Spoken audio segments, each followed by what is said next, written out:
Hablamos con Mariano Macón de su nueva exposición, un espectáculo de formas y colores que el paisaje de la tierra y del agua ofrece a nuestros ojos, impresiones y emociones sugeridas por un entorno de espacios abiertos. Yo destaco casi siempre en estas exposiciones los cuadros relativos a Tierra de Campos, que son los que yo más siento y es donde yo más hago la vida, en el campo de Tierra de Campos. Artista incomprendido y genial, cultivador de aventuras cinematográficas imposibles, dos caras, dos facetas, las del cineasta Orson Welles, que nos muestra esta publicación y nos acerca a una adecuada comprensión de su obra. Redescubrimos dos de los trabajos del director Rodrigo Cortés antes de su premiado Enterrado. Ya demostró su originalidad con su cortometraje 15 días o su largo Concursante.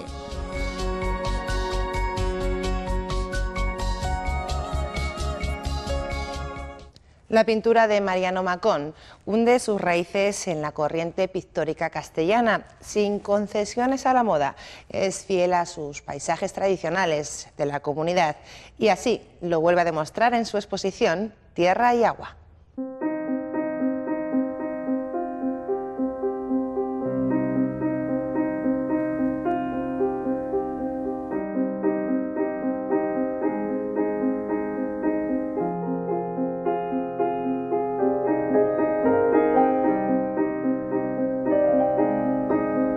Natural de Medina de Rioseco, Mariano Macón pinta sobre lo que más conoce, los campos y llanuras de su Tierra de Campos. Pero en esta ocasión y por primera vez en su carrera, expone también óleos en los que el mar tiene un protagonismo especial.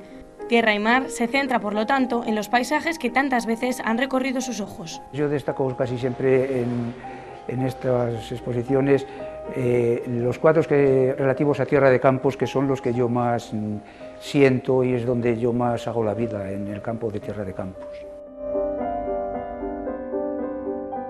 Paisajes de labranza, de casas de adobe, de rebaños de ovejas, pero también del color de las amapolas y las vides en otoño, porque precisamente si algo destaca en la pintura del vallisoletano es el color y el uso del mismo para representar los diferentes momentos y espacios.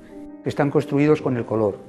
El dibujo está subyacente, no aparecen las cosas dibujadas de una manera muy figurativa. Lo que pasa que este color hay ocasiones en que se puede manifestar muy vivo, pero claro, cuando tratas los temas de la llanura también es importante, es lo más importante el color y la luz, pero el color es mucho más contenido. Las variaciones son matices muy finos para dar la sensación de inmensidad de Tierra de Campos. Hasta el 19 de febrero en Valladolid podrá comprobarse la riqueza de los colores de Macón que encuentra en los campos castellanos, a los que intenta extraer los tópicos recurrentes cuando se habla de estos paisajes. En una primera observación te puede parecer igual, pero si tú lo analizas y sigues viéndolo, pues te das cuenta de que hay infinitas variaciones, pero muy sutiles, que necesitan, por parte del espectador también necesitan de tiempo para percibirlas, igual que por parte del pintor. 34 piezas en las que encontramos Simancas, San Martín de Valbeni, Valdenebro, Rioseco, Torrelobatón o Mogarraz. Lugares que bajo la suave luz del invierno adquieren tonos grisáceos y en verano se llenan de ocres y dorados, porque como demostraron los impresionistas, cada paisaje es diferente en cada momento y bajo cada luz. Un estilo, el impresionista, que puede ser la raíz de la pintura de Macón, ya que sus pinceladas extraen el color a las figuras que aparecen más nítidas a medida que nos separamos del cuadro. Paisaje y pinceladas fundidos en el mismo lienzo.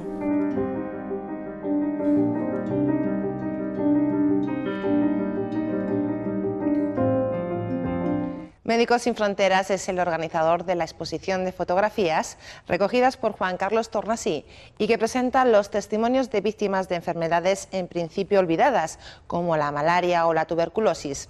El título de esta muestra, Voces contra el olvido. Voces contra el olvido es una muestra que presenta los testimonios de las víctimas de 6 enfermedades olvidadas: el calazar, el chagas, la enfermedad del sueño, la malaria, el sida y la tuberculosis. Las historias de Chanda, Juan, Daniel, Jocelyn, Sam y Astic junto a otras 20 personas, dan cuenta de su lucha por la supervivencia, enfrentados a enfermedades que, por no ser rentables, no se encuentran ni en las carteras de investigación y desarrollo de la industria farmacéutica, ni en las agendas tampoco de los políticos. Las 6 se cobran pues la vida de 12.000 personas cada día, lo cual es una cifra pues que llama mucho la atención, y la verdad que casi todas son muertes evitables, pero el problema es que quien padece estas enfermedades pues no tiene recursos económicos, vive en países donde sus sistemas de salud están totalmente desestructurados y por tanto no tienen pues acceso a diagnóstico y a tratamiento.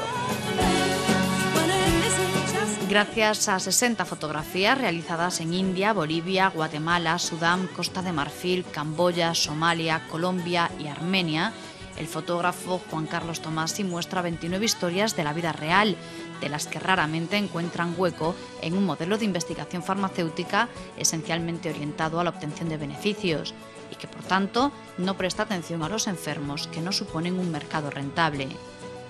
Frente a los argumentos de coste y beneficio, de patentes y tratados comerciales, Voces contra el Olvido pretende sencillamente poner cara a estas enfermedades y al sufrimiento que provocan en miles de personas en todo el mundo, porque hablar de enfermedades olvidadas es hablar de personas en el olvido. Con esto, bueno, un poco queremos incidir y llamar la atención sobre la necesidad de que se empiecen a invertir más fondos para investigación y desarrollo, para conseguir nuevos medicamentos que sean efectivos y que además sean accesibles para esta población, ¿no?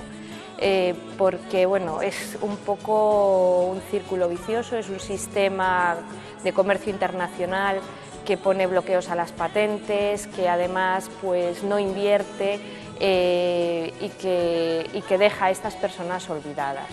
Un 90% de los fondos que se destinan a investigación médica son para problemas de salud que afectan a tan solo un 10% de la población mundial, es decir, al 10% más rico. Esto bueno, deja muy claro que para las empresas farmacéuticas pues no es rentable investigar y comercializar un fármaco que no van a comprar, porque bueno, pues países como Sudán, Somalia no tienen recursos económicos para comprar esos fármacos y suministrarlos a su población. Y por otra parte, pues las personas que lo padecen pues son los más pobres, de entre los más pobres dentro de sus países, y tampoco tienen dinero para pagar esa sanidad.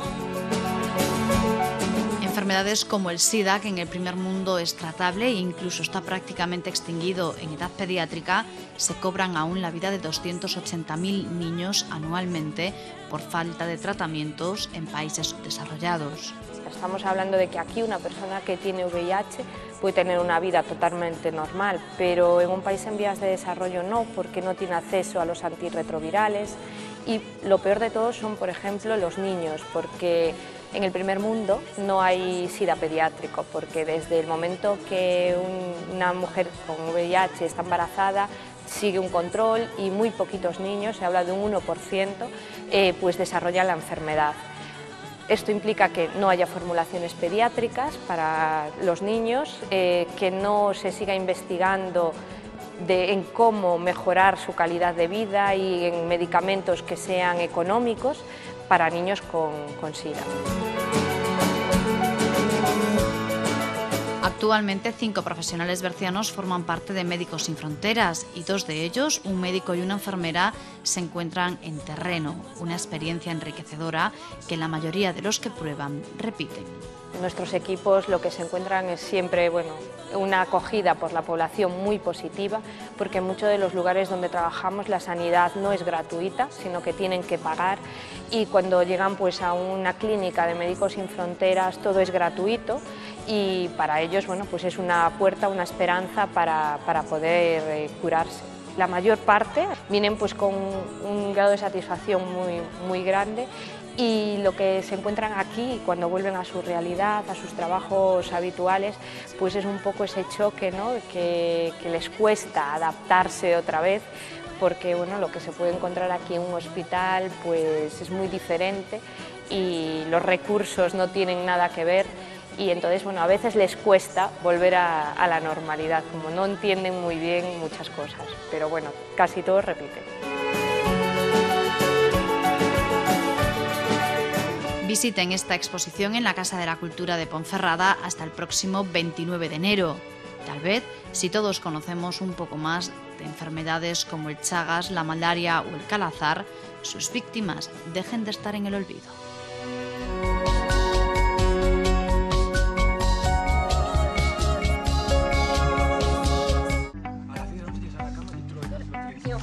Adrián.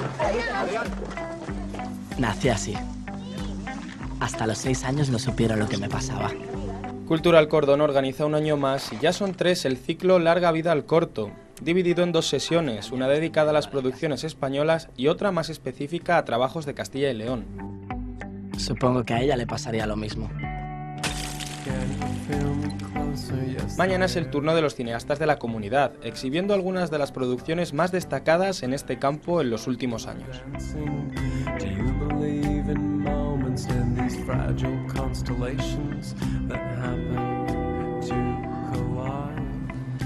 La proyección contará con 5 trabajos. Además de los anteriormente nominados a los Goya, Machu Picchu o Mi otra mitad, este último también seleccionado para la Berlinale, podremos ver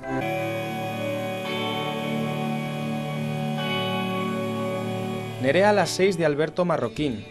Nerea es una joven estudiante que está harta de todo lo que le rodea, su familia, su novio, los estudios y además está enamorada en secreto de Javier, su profesor de literatura. Esa desazón que le angustia lleva a Nerea a huir del mundo durante 24 horas, escapando de todo y no dando señales de vida. A las 6 de la tarde, cuando se cumple una jornada desde que se fuera de casa, conocerá en un parque de la ciudad a Esteban, un hombre al que abrirá su corazón y con el que compartirá muchas confidencias y algunas amarguras. Casi un extraño. Ella es Doña Remedios. Doña Remedios. Así está mejor. Doña Remedios es de Intipuká, La Unión, uno de los 14 departamentos que forman El Salvador. El Salvador es un pequeño país centroamericano con una superficie conocido por sus maravillosas pupusas, sus maras organizadas y sus pasiones por... Las remesas de Juan Carrascal y Arturo Artal narra la historia de Angelita, una mujer salvadoreña que ha emigrado a Estados Unidos. Trabaja limpiando en un restaurante, vive en una caravana y envía remesas todos los meses para ayudar a su familia en El Salvador. Esta cinta resultó ganadora del mejor cortometraje de Castilla y León en la pasada edición del Certamen Internacional de Cortos Ciudad de Soria, premio que compartió con el siguiente cortometraje. His name, Michael Rockefeller. The Lost Rockefeller de Roberto Carrasco. Michael Rockefeller era un inquieto joven heredero de una de las familias más adineradas de Norteamérica. A comienzos de los años 60 decidió embarcarse en un viaje que le llevaría a recorrer las selvas de Nueva Guinea, en aquel entonces un lugar en el que existían tribus que apenas habían tenido contacto con la civilización y que aún practicaban el canibalismo. El joven Michael nunca volvió, y el resultado de las investigaciones del director es el trabajo que ahora nos presenta.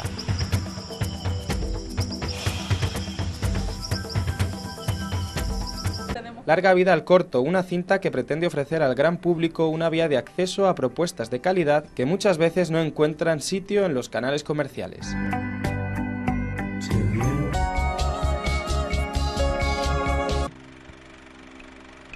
Sin embargo, un oscuro personaje parece haber vivido durante más de 25 años al margen de toda norma. No se conoce la posesión de una sola peseta en su haber, ni una sola peseta. Nada en él denota que pueda ser un hombre rico, pero por sus manos han pasado 3 docenas de automóviles, 172 registros oficiales de cambio de vivienda y ha residido en al menos 12 países diferentes del continente europeo. Ha vestido siempre la ropa de los más caros diseñadores, es extremadamente culto y ha convivido con cerca de 2 centenares de mujeres diferentes, siempre en periodos de 2 semanas. Aparentemente no es nadie, su aspecto es el de cualquiera. No frecuenta el mundo de las finanzas ni el de ningún tipo de élite. Es escurridizo como una anguila y se oculta en el anonimato de la clase media acomodada. ¿Qué hombre puede haber vivido durante más de 2 décadas de forma tan extraordinariamente solvente sin poseer el más mínimo rastro de dinero? Ese hombre es Cástor Vicente Zamacois. Con tan solo 16 años, Rodrigo Cortés hizo sus primeros pinitos en el cine con un par de cortometrajes amateurs. En 1998 ya dio a conocer su primer trabajo profesional en el ámbito cinematográfico. Jules era el germen de una prometedora carrera y con él consiguió más de una veintena de galardones. 3 años más tarde estrena 15 días, el corto que podrá verse mañana en la Filmoteca. Una historia sobre un timador profesional acostumbrado a exprimir al máximo los 15 días de plazo para devolver los productos que compra. Una vez más, la crítica reconoce el trabajo del gallego afincado en Salamanca y con este trabajo recibe cerca de 50 galardones nacionales e internacionales, convirtiéndolo en uno de los cortos más laureados de nuestro cine. Y pedía cualquier cosa, lo que él viera que necesitaba. Solía preguntar el tiempo que lo podía tener a prueba, casi siempre era el mismo. 15 días. Y luego pues se lo llevaban. No tardaban más de 2 días, lo tenía todo atadísimo. Así que recibía el envío, los envíos y disfrutaba del producto esos 15 días. Podría ser algo para... Tras este éxito, Cortés se lanza al largometraje con Concursante, estrenado en 2007 y que también podrá verse mañana en Salamanca. Protagonizado por Leonardo Sbaraglia, Miriam Gallego, Chetelera y Fernando Cayo, narra la historia de Martín Circo, un profesor de Historia de Economía que gana un concurso recibiendo el mayor premio de la historia de la televisión, valorado en 3 millones de euros, entre sus ganancias un coche de lujo, una avioneta o un chalet. Tras la emoción del principio llega la ansiedad por no poder hacer frente a los gastos del premio, ya que además Hacienda le exige la mitad de lo ganado. De pronto Martín se da cuenta de que está en una espiral sin salida intentando vender todo lo que recibió. En fin, la persona que inventó el sistema tiene un establecimiento, un lugar donde se almacena el oro y nosotros podemos conseguirlo. Tras Concursante, Cortés rodó Buried, Enterrado, protagonizado por Ryan Reynolds y con el que ha logrado numerosos premios y compite en los Goya con 10 nominaciones. Imaginemos que el banco posee una cantidad total de, digamos, 100 monedas de oro. Que es la cantidad total de oro que existe. 100 monedas, ni una más. Además del hombre bueno, existimos otras 10 personas. Usted, yo, un herrero, tal vez un par de ganaderos, una costurera. Actualmente Rodrigo Cortés se encuentra grabando la película Red Lights, Luces Rojas, una cinta de suspense que estará protagonizada por Sigourney Weaver, Robert De Niro y Cillian Murphy, y que se centrará en la figura de una parapsicóloga que intentará desacreditar a un reputado vidente que ha vuelto a la fama después de 30 años.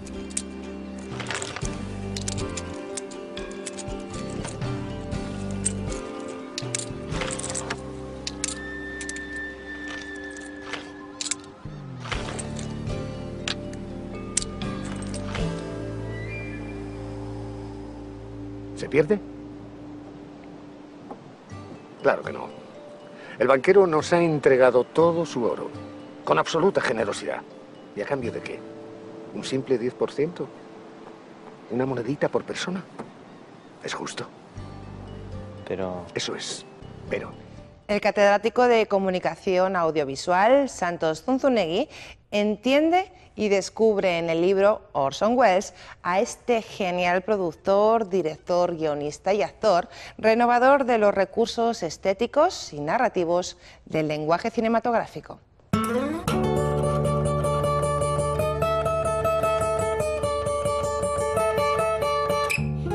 Suyas son películas como La dama de Shanghái, El tercer hombre o Ciudadano Kane, historias que en un momento supusieron una revolución en el cine. Pero si por algo revolucionario es recordado el de Wisconsin, es por aterrorizar a medio Estados Unidos con su adaptación radiofónica de la obra de H.G. Wells, La guerra de los mundos. En aquel lejano 1938, el mundo comenzaba a descubrir a Orson Welles.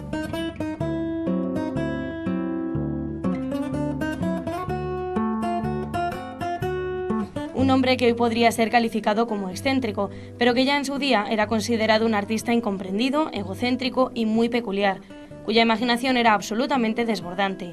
Tanto es así que prácticamente producía una película al año, aunque a veces las dejaba inacabadas. Pero además de ponerse detrás de la cámara continuamente, era productor, guionista y actor, apareciendo en más de una veintena de películas, y es que para Welles, tener la mente ocupada era una necesidad y una forma de vida.